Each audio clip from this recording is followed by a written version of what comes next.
রাজধানীর আলোচিত রাজনৈতিক হত্যাকাণ্ড ইনকিলাব মঞ্চের আহ্বায়ক শরীফ ওসমান বিন হাদি হত্যার মামলা। দীর্ঘদিন ধরেই হত্যাকাণ্ড নিয়ে ছিল নানা প্রশ্ন, রহস্য আর জল্পনা। কে ছিল এই হত্যার নেপথ্যে, কার নির্দেশে চালানো হয়েছিল সেই গুলি? অবশেষে এই মামলায় নতুন মোড় এনেছে সাম্প্রতিক একটি ঘটনা। ভারতের পশ্চিমবঙ্গ থেকে গ্রেপ্তার হয়েছেন এই হত্যাকাণ্ডের দুই প্রধান আসামি। তারা হলেন ফয়সাল কবির মাসুদ এবং তার সহযোগী আলমগীর হোসেন। ভারতের পশ্চিমবঙ্গ পুলিশের স্পেশাল টাস্ক ফোর্স জানিয়েছে, শনিবার দিবাগত গভীর রাতে সীমান্তবর্তী বনদা এলাকায় বিশেষ অভিযান চালিয়ে তাদের আটক করা হয়।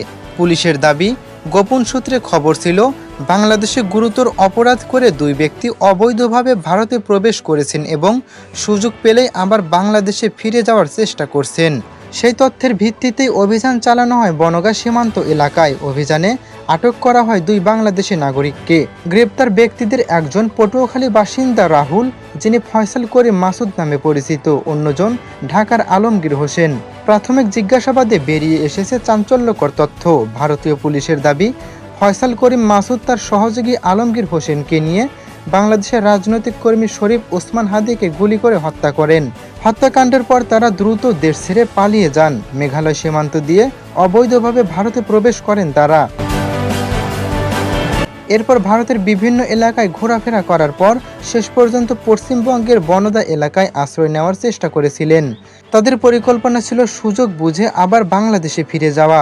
ভারতের স্পেশাল টাস্ক ফোর্স জানিয়েছে, এই ঘটনায় ইতোমধ্যেই একটি মামলা করা হয়েছে। গ্রেপ্তার দুজনকে আদালতে হাজির করা হয়েছে এবং আদালত তাদের পুলিশি হেফাজতে পাঠিয়েছে। এদিকে বাংলাদেশের তদন্ত সংশ্লিষ্ট কর্মকর্তাদের ভাষ্য অনুযায়ী এই হত্যাকাণ্ডের পেছনে ছিল রাজনৈতিক দ্বন্দ্ব। ঢাকা ৮ আসনের স্বতন্ত্র প্রার্থী হিসেবে নির্বাচনে অংশ নিতে চেয়েছিলেন এবং সেই লক্ষ্যে দীর্ঘদিন ধরে গণসংযোগ চালিয়ে যাচ্ছিলেন। গত বছরের ১২ ডিসেম্বর জুমার নামাজের কিছুক্ষণ পর রাজধানীর পুরানা পল্টনের কালভার্ট রোড এলাকায় রিকশায় থাকা অবস্থায় তাকে লক্ষ্য করে গুলি চালানো হয়।